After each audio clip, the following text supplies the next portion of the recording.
নমস্কাৰ সকলোকে স্বাগতম জনাই ষ্টুডিঅ'ত মই নৱ গগৈ আৰু এই মুহূৰ্তত দিব বিচাৰিছোঁ এটা ব্ৰেকিং নিউজ। ৰাজ্যত পুনৰ চিকিৎসকক গুৰুতৰভাৱে প্ৰহাৰ কৰা গুৰুতৰ অভিযোগ উত্থাপন হৈছে আৰু এইবাৰ মেৰাপানী সামূহিক চিকিৎসালয়ত কৰ্মৰত অৱস্থাত এগৰাকী চিকিৎসকক দুই সুৰাপাৰী ব্যক্তিয়ে গুৰুতৰভাৱে প্ৰহাৰ কৰে, গুৰুলকৈ প্ৰহাৰ কৰাৰ গুৰুতৰ অভিযোগ আৰু তাৰ পাছতে এতিয়া চাঞ্চল্যৰ সৃষ্টি হৈছে। নিশাটোৰ ভিতৰতে উত্তপ্ত পৰিৱেশৰ সৃষ্টি হয় আৰু তাৰ পাছত মেৰাপানী আৰক্ষীয়ে এগৰাকী আক্ৰমণকাৰীক ইতিমধ্যে আটক কৰিছে। আমি সবিস্তাৰে খবৰটো লৈ অহাৰ চেষ্টা কৰিম। এটা ব্ৰেকিং নিউজ এই মুহূৰ্তত ৰাজ্যত পুনৰ চিকিৎসকক নিৰ্যাতনৰ ঘটনা। মেৰাপানী সমূহীয়া চিকিৎসালয়ত কৰ্মৰত চিকিৎসকক বৰ্বৰ আক্ৰমণ কৰাৰ গুৰুতৰ অভিযোগ উত্থাপন হৈছে আৰু উন্মুক্ত লোকে কৰ্তব্যৰত চিকিৎসক ডাক্তৰ মুমিন আল হাবিবক প্ৰহাৰৰ অভিযোগ উত্থাপন হৈছে আৰু উন্মুক্ত সুৰাপাৰী দুই ব্যক্তিয়ে উপৰ্যুপৰি প্ৰহাৰ কৰে চিকিৎসকগৰাকীক। প্ৰহাৰ কৰি মোবাইল ফোনো ভাঙি চুৰমাৰ কৰে সুৰাপাৰী দুই ব্যক্তিয়ে। আৰু মেৰাপানী আৰক্ষীয়ে গ্ৰেপ্তাৰ কৰিছে ইতিমধ্যে পাপু শইকীয়া নামৰ এক আক্ৰমণকাৰীক আৰু সমান্তৰালকৈ আনগৰাকী আক্ৰমণকাৰী নৃপেন কছাৰী বৰ্তমানো পলাতক অৱস্থাত আছে। এটা ডাঙৰ খবৰ এই মুহূৰ্তত ৰাজ্যত পুনৰ এক উত্তপ্ত পৰিৱেশে বিৰাজ কৰিছে। চিকিৎসকক প্ৰহাৰ ঘটনাৰ পাছতে নিশাটোৰ বাবে চিকিৎসালয়খনত বন্ধ হৈ পৰে জৰুৰীকালীন চিকিৎসা সেৱা। ৰাজ্যত পুনৰ এনেদৰে চিকিৎসকক নিৰ্যাতনৰ ঘটনা পুনৰবাৰলৈ কৰিছোঁ। এটা ডাঙৰ খবৰ এই মুহূৰ্তত ব্ৰেকিং নিউজ। মেৰাপানী সমূহীয়া চিকিৎসালয়ত কৰ্মৰত চিকিৎসকক বৰ্বৰ আক্ৰমণৰ ঘটনা সংঘটিত হৈছে আৰু উন্মুক্ত লোকে কৰ্তব্যৰত চিকিৎসক ডাক্তৰ মুমিন আল হাবিবক প্ৰহাৰৰ অভিযোগ উত্থাপন হৈছে আৰু উন্মুক্ত সুৰাপাৰী দুই ব্যক্তিয়ে উপৰ্যুপৰি প্ৰহাৰ কৰে চিকিৎসকগৰাকীক আৰু তাৰ পিছতে নিশাটোৰ ভিতৰতে চাঞ্চল্যৰ সৃষ্টি হয়।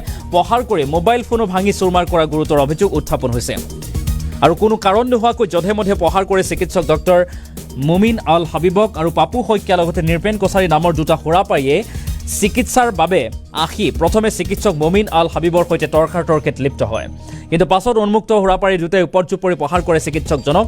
আনকি চিকিৎসকজনৰ মোবাইল ফোনটো ভাঙি চুৰমাৰ কৰে সুৰাপাৰী দুই ব্যক্তিয়ে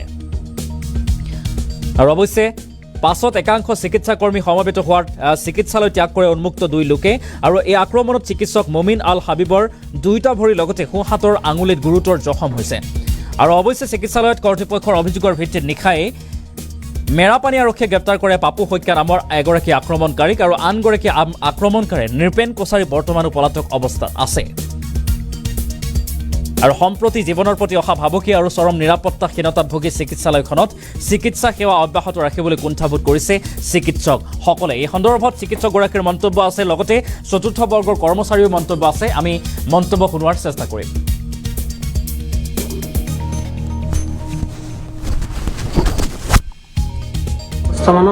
পেচেণ্ট এটা আৰু এটেণ্ডেণ্টৰ লগত আহি পেলাই মই ডক্টৰ চেম্বাৰতে বহি আছিলোঁ, তেতিয়া ডাইৰেক্ট মোৰ ওপৰত আহি পেলাই এপ্ৰ'চ কৰিছে যে পেচেণ্টটো চাই দিব লাগে।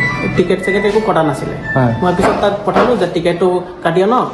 তো তেতিয়া মানে সি উগ্ৰ হৈ আছিলে, দুয়োজনে উগ্ৰ হৈ আছিলে, মদ খাই আছিল নেকি তেনেকুৱা অৱস্থাত আছিলে।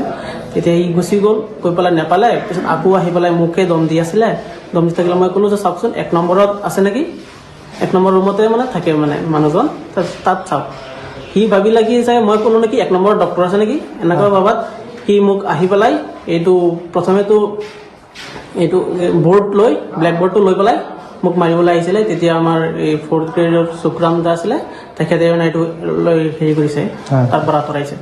পিছত সি মই তাৰ মোৰ চেম্বাৰৰ পৰা তাত ভিতৰৰ পিনে গুচি গৈছিলোঁ ভয়তে যে ইয়াত মাৰপিট হ'ব পাৰে।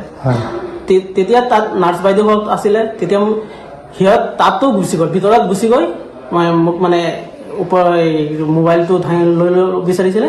লোৱাৰ পিছত আৰু মানে সিহঁতে মানে মোক ভাঙি দিছে, দুয়োটা মিলাই মোক বুকুত ধৰিছে। প্ৰথমে বুকুত ধৰি পেলাই মানে কাপোৰটো ছিঙি দিছে আৰু তেতিয়া আৰু এজনে মোক ধৰিছে আৰু এজনে মোক ভাঙি পেলাই একদম হেকেচা মাৰি দিছে।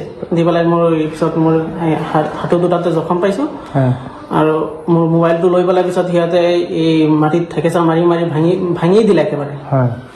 প্ৰায় মানে 10:30মান বজাত মেৰাপানী দুজন ব্যক্তি মানে আহিলে মদ খাই, অলপ ইঞ্জুৰি এটা হৈছিলে, দেখাবৰ কাৰণে আহিছিলে। আহি সিহঁতি টিকেট নলৈ মানে ডাক্তৰৰ ওচৰলৈ গ'ল। ডাক্তৰক ক'লে যে মই ইঞ্জুৰি ট্ৰিটমেণ্ট ল'বলৈ আহিছোঁ। তো ডাক্তৰে ক'লে আপুনি টিকেটটো লৈ আহক। তাত টিকেটটো ল'বলৈ কওঁতে মানে মানুহজন আহিলে, মই সেইটো বাহিৰত তাৰপৰা আকৌ ছাৰৰ ওচৰত গৈ কৈছে বোলে মানুহজন নাই, বোলে 1 নম্বৰ ৰুমত চাওক। তো 1 নম্বৰ ৰুমতো আহিলে, সি মানে মোক নাপালে, মই বাহিৰত। তো বাইদেৱে ইতিমধ্যে আহি আমাৰ চিষ্টাৰে আহি টিকেটটো আমাক দি দিলে, টিকেটটো। তাৰমানে টিকেটটো আমাৰ দেৰি হ'লে আমাৰ লগ দিয়ে দিওঁ, কোনোবা এজন আহি। তো চিষ্টাৰে আমাৰ আহি টিকেটটো দিলে। দিয়াৰ পিছত মানে মানুহকেইজন মানে মদ খাই উগ্ৰ হৈ ছাৰক গৈ মানে কৈছে যে 1 নম্বৰতো ডাক্তৰ নাই, ডাক্তৰ ক'ত? তো ডাক্তৰ বোলে মই বোলে নাই, আপুনিহে কৈছে ডাক্তৰ তাত আছে বুলি। তেনেকৈ মানে ছাৰক উভতি ধৰি মানে বহুত তৰ্ক বিতৰ্ক লাগিছে। তৰ্ক বিতৰ্ক লাগি ছাৰ মানে অন ডিউটিত মানে 2 নম্বৰ ৰুমত আছিলে। 2 নম্বৰ ৰুমৰ পৰা ছাৰে মানে ভয়তে ওলাই গৈ মানে ছাৰ ওলাই গৈছে মানে ভয়ত, যিটো উগ্ৰ দেখুৱাইছে তাৰমানে সিহঁতি।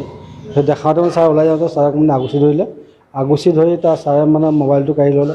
ছাৰৰ মোবাইলটো কাঢ়ি লৈ মানে ৱালত এবাৰ মানে মাৰিছে, আকৌ লৈছে ছাৰে লৈ মোবাইলটো নাভাঙিব বুলি এই কল্যাণীক দিলে, চিষ্টাৰজনীক দিলে। চিষ্টাৰৰ পৰা আকৌ কাঢ়ি লৈ তাৰমানে মোবাইলটো ভাঙি পেলালে। ভাঙি পেলাই তাৰপৰা আৰু এজন লগত যিজন আহিছিলে মানে আমাৰ পাপু বৰা বুলি কয়, টিকেট লোৱাজনে, এই শইকীয়া, তেখেতৰ লগত অহা মানুহজনে আকৌ আহি আমাৰ যিটো বৰ্ড আছিলে, লিখা বৰ্ড, সেই বৰ্ডটো লৈ মানে আকৌ মাৰিবলৈ গৈছিলে ছাৰক। সেই যেতিয়া মই গৈ মানে বৰ্ডটো কাঢ়ি লৈছোঁ, আৰু মই মানে বেছিকৈ মানুহজনৰ কাজিয়া কৰিব পৰা নাই, মানে মোৰ হাত এটা ভাগি আছে। মই যদি বেছিকৈ হেৰি কৰা, সেইটো উগ্ৰমূৰ্তি হৈ আছে। মই যদি মানে ক'বলৈ গ'লে মোক গটা মাৰি দিলে মোৰ হাতটো আৰু বেয়া হৈ যাব। তেনেকুৱা ছাৰ নাই, সিহঁতি মানে এই কথা ট্ৰিটমেণ্টৰ কথা নাহিলেই, সেইটো তৰ্ক বিতৰ্ক কৰি ছাৰক মানে মাৰিলে। 2টা আঁঠুত দুখ পাইছে, সেইটো কাৰণে বেয়া লাগিছে ছাৰক।